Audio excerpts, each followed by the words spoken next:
للأسف لسه ما طلعناش من حادثة ال5 أطفال اللي ماتوا مرة واحدة بسبب تسرب الغاز الطبيعي. نفس الحادثة بتتكرر تاني في شبرا الخيمة، ولكن المرة دي أم و4 أطفالها بيموتوا هما ال5 مرة واحدة وبسبب نفس الموضوع وهو تسرب الغاز الطبيعي. أم اسمها شيماء عندها 31 سنة كانت بتستحمى، فجأة وهي في الحمام الغاز بيتسرب وبيسبب لها خنقة كبيرة جدا جوه في الحمام لحد ما بتقع وفاقدة الوعي.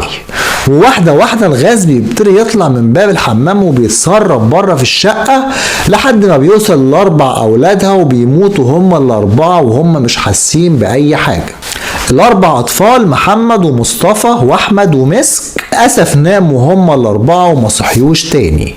أصعب مشهد للأب وهو كان بيحاول يستلم الجسامين وهو للأسف ما كانش قادر يقف على رجله ولا قادر يستوعب إن كل ده حصل في غمضة عين. طبعا الوجع كبير والمصيبة تقيلة جدا، وربنا يا رب يصبر أبوهم ويصبر كل أهلهم وكل معارفهم.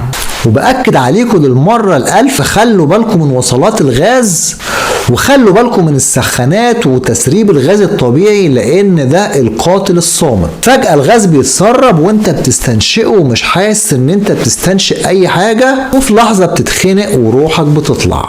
ربنا يا رب يسترها علينا وعليكم ويبعد عنا وعنكم كل شر.